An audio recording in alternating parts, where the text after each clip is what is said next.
I was not expecting that. Well, let's see what happens. Poppy K and her bookish thoughts, adventures with ogres and astronauts. Poppy K and her bookish thoughts. Poppy K, subscribe, like, comment and share.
This week's reading vlog, we are reading Asylum by Madeleine Roux. Now, I got these books from the charity shop.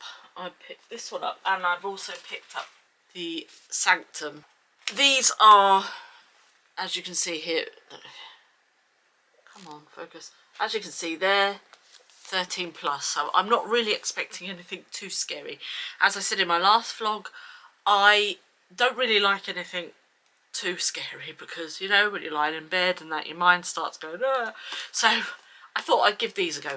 Spooky season, you know, so I'm going to do this one, I'm going to read that one, and there is a third, and I think possibly a fourth. I know there's a few novellas and stuff like that, but I haven't read them yet, or I probably won't, I don't know.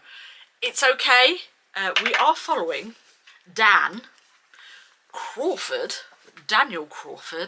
who has gone to a summer school. I think they're 17, but to me, the way this is written, they seem a bit younger, quite a bit younger to be honest. But they're 17 and they're sort of doing like a summer school thing, preliminary studies to see where they want to go for college and stuff like that. So they have ended up in this summer school, which has been really, really busy, and they have no dorms left, so they've basically overspilled into the disused asylum. Dan finds his roommate, and basically his roommate's like, oh, look at these pictures here, you know, this sort of thing. And this book has got a whole heap of pictures in. Now, all I can say is I can sort of liken it to Miss Peregrine's Home for Peculiar Children. And I believe that these are actual pictures, but it does tell you where all the pictures are from in the back of the book. So in the back here, the images in this book are custom photo illustrations created by Face Out Studio and feature photographs from actual asylums, and it gives you a whole list in the back of where all of these pictures were taken, which I find fascinating, and I might actually have a look and see if, you know, you can have a look for more pictures. But as I was reading, I've just got up to chapter 8, and as I was reading, chuck the old readers back on. Dan's met a couple of people as well, or well, his name is Daniel, but he likes to be called as Dan. He's met a guy called Jordan and a girl called Abby. The next morning, Dan hardly said 2 words to his friends. They wouldn't have class together until later in the afternoon, and his restless night meant his alarm had gone to snooze half a dozen times. Breakfast consisted of wolfing down Cheerios and orange juice too fast, and watching Abby put cold spoons on her eyelids. She insisted it would help her wake up and get rid of her sleepless puffiness. No time to myth bust that. And that actually did make me laugh, because obviously those of a certain vintage may remember the Mythbusters that used to be, I don't know if they still do it now, they might, I'm not 100% sure, they might still do it on Sky. Basically the Mythbusters were these guys that used to try and bust myths, you know, urban myths or whatever you wish, and that did just make me chuckle quite a bit. There's some really good quotes in here. But yeah, I mean, the photography is amazing. Look at that. There's just some really, really cool pictures in here. Relevant to the story, the photographs in there, because they actually do describe some of the pictures. It is akin, as I say, to Miss Peregrine's Home for Peculiar Children.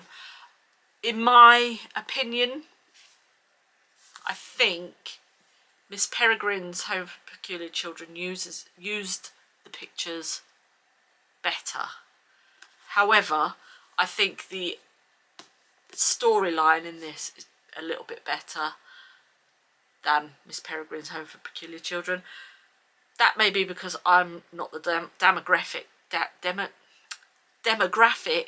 they are aiming for. But as far as something a little bit chilling, a little bit spooky, loving it so far. They go down, Abby and Jordan and Dan go down to the forbidden basement where there's an office, and there's loads of like photographs and stuff like that. This is where the photographs come from, and obviously what with it being an old asylum, they're not supposed to be down there. I would love to go down there and pick up all those old type of pictures and things like that. I just think anything like that is amazing. I love all that type of thing, be it macabre, be it vintage, be it asylum, you know, that type of stuff. I love it. On my wall I've got loads of black and white pictures of just random things. So anyway, yeah, so I will get back to you when I complete this one, and then I'm going to pick up the next one. These are the pictures I was talking about. I've got this one here. I just picked them up from the charity shop.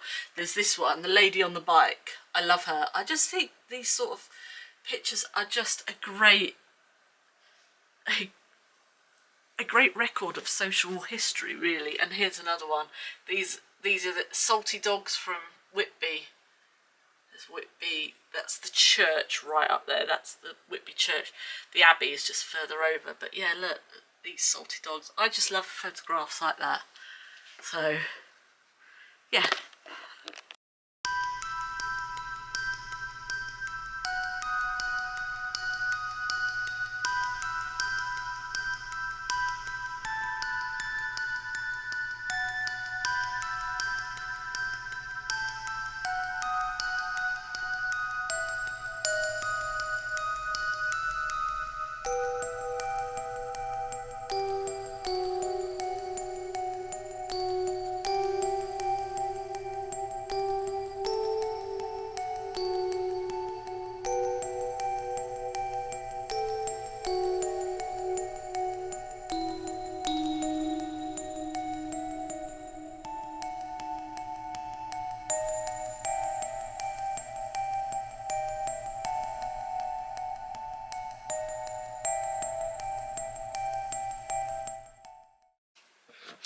Okay, so I've just started this,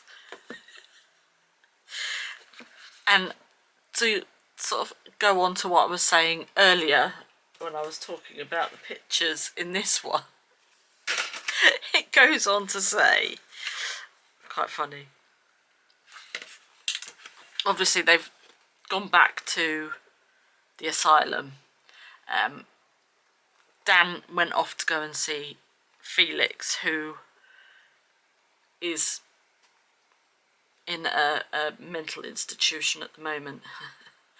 And basically Dan has said that the carnival that's gone to wherever they were looks just like it did in his dream. And then it says, at least it's 20% less creepy than the pictures, Jordan muttered. Can anyone explain to me why every vintage photo looks like they used the macabre filter on Instagram? Love it. Love it. That made me chuckle. Some kids just thrown themselves out the window. I mean, I'm not laughing at that. I was just like, I was not expecting that. Well, let's see what happens. I have finished the other book, Catacomb. That I had to listen to on audio. It was good. It was good. The whole series as a whole was very good. I think if you have children or if you have any relatives that are like 13 plus, I would reckon between 13 and 15 possibly. I think that's probably about the right age range. I did enjoy it. Just a nice little quick kind of read, and you don't really have to think about anything. So what happens? So in Asylum, Dan is basically gone to like a summer school. It's in New Hampshire, and it's a college prep, and they're on a summer program, and he befriends two people, Jonathan and Abby. Dan and Abby end up sort of kindling a little bit of a romance, which I think could have been explored a little bit more. However, obviously I think the age of the books, or the demographic that the age of the books are geared to, I don't think they could, but I think they could have done just a little bit more, had a little bit more of a romance.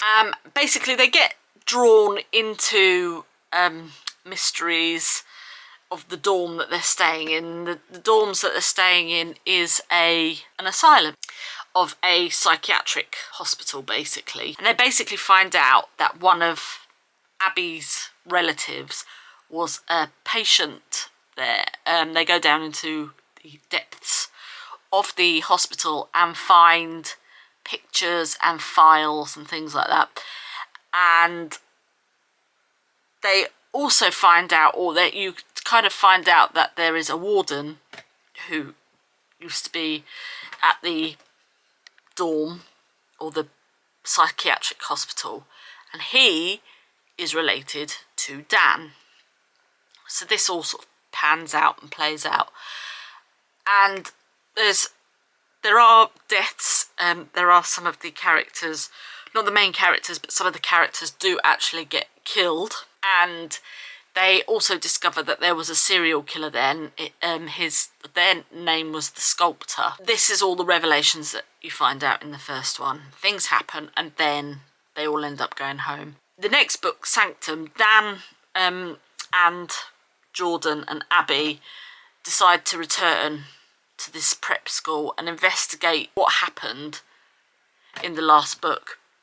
There is a carnival and things like that they get to go to and stuff like that. So it's not just that they're going back there, but they want to go back there, but they're using the carnival as an excuse to get back there. And they end up going to like abandoned houses and things like that. They just want to get to the bottom of this and see. So in Catacomb, so this is sort of like the middle one, the Sanctum is sort of like a bridge in between. So in the last one, in Catacomb, Dan and his friends, Abby and Jordan, they decide to take a road trip. And they're doing this because Abby wants to further her career in photography, and she wants to go and do some photo shoots and stuff like that. But also Jordan is moving down to New Orleans to live with his uncle, because Jordan's gay. His parents aren't really that great about it, so he thought, well, I'm going to go and live with my uncle. I can basically do what I want to do. And then everything comes to a head. Find the Sculptor and the people that are the bone artists and things like that, and they're just basically trying to take over the world and rule the city. So they're just criminal. It's basically like a criminal gang type thing. And that is the premise really of the whole series. So I did enjoy it. Don't get me wrong, I did enjoy it. It's a nice little bit of a semi-spooky read anyway, because like I say, I do not like anything too spooky. So yeah, that's it really. So thank you so much. Thank you so much for watching. I will see you on the next one. Have a great day. Bye!